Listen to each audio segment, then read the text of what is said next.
बिस्मिल्लाहिर्रहमानिर्रहीम। अस्सलाम वालेकुम। कैसे हैं आप? उम्मीद है कि बिल्कुल ठीक होंगे।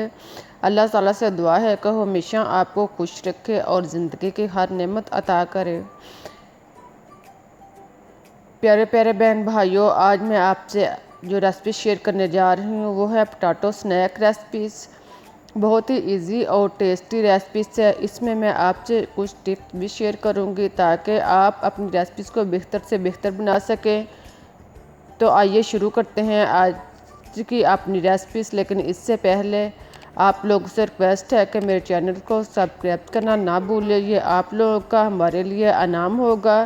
तो अब हम शुरू करते हैं आज की रेसिपीज़।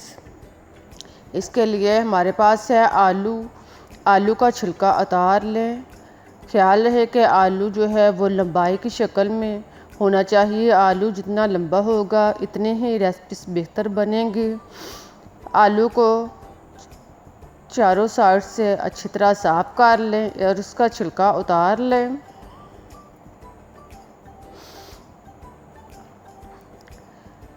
हमारे पास है आधा किलो आलू। अब चारों साइड से इसका छिलका उतारने के बाद इसको दो हिस्सों में काट लें। अब एक टुकड़ा लें और इसको मज़ीद छोटे छोटे हिस्सों में काट लें।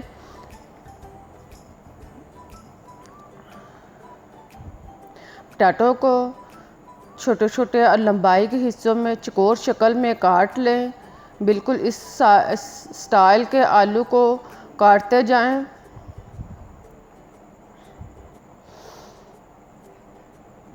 देखें, मैं आपको आलू काट कर दिखा रही हूँ। आलू को लंबाई में और गोल चौकोर में इस साइड का काटने के बाद आप बाउल में पानी रखें और इसमें तमाम कटे हुए आलू के टुकड़े जो हैं इनको अच्छी तरह धोकर साफ़ कर लें।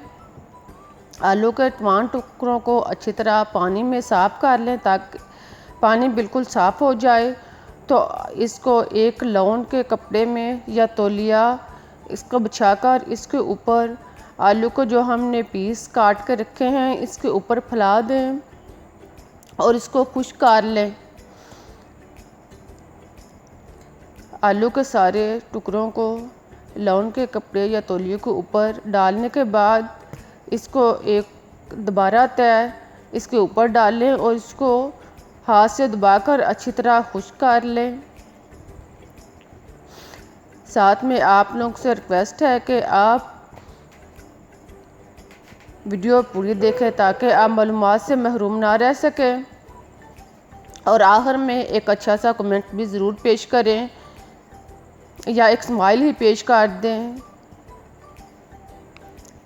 आलू के सारे टुकड़ों को खुश्क करने के बाद अब एक बाउल में 3 चम्मच मैदा लें और इसमें हस्बे ज़रूरत पानी शामिल करें और इसको गाढ़ा सा पेस्ट बना लें। साथ साथ पानी डालते जाएं और साथ साथ इसको पेस्ट बनाते जाएं। आलू अब इसमें अंडा एक कदर तोड़कर डालें।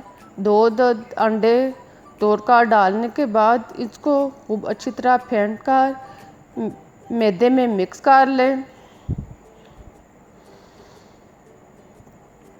अंडे और मैदे को अच्छी तरह यकजां करने के बाद अब इसमें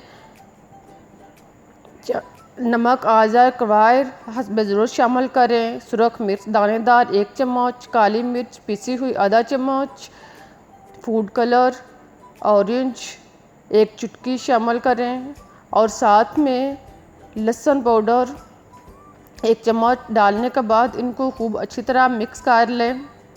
सारे मसाला जात को मैदे में खूब अच्छी तरह मिक्स करने के बाद आप आलू का पीस जो हमने काट के रखे हुए हैं इसको उठाएं और इसके अंदर अच्छी तरह रोल करें।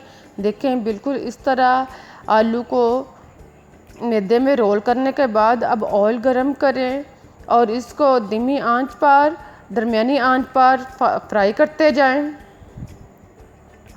सारे टुकड़ों को पहले मैदे में रोल करें और फिर इसको फ्राई करते जाएं। साथ में इसको चम्मच की या पूनी की मदद से हरकत देते जाएं ताकि ये चारों साइड से अच्छी तरह ब्राउन हो जाएं।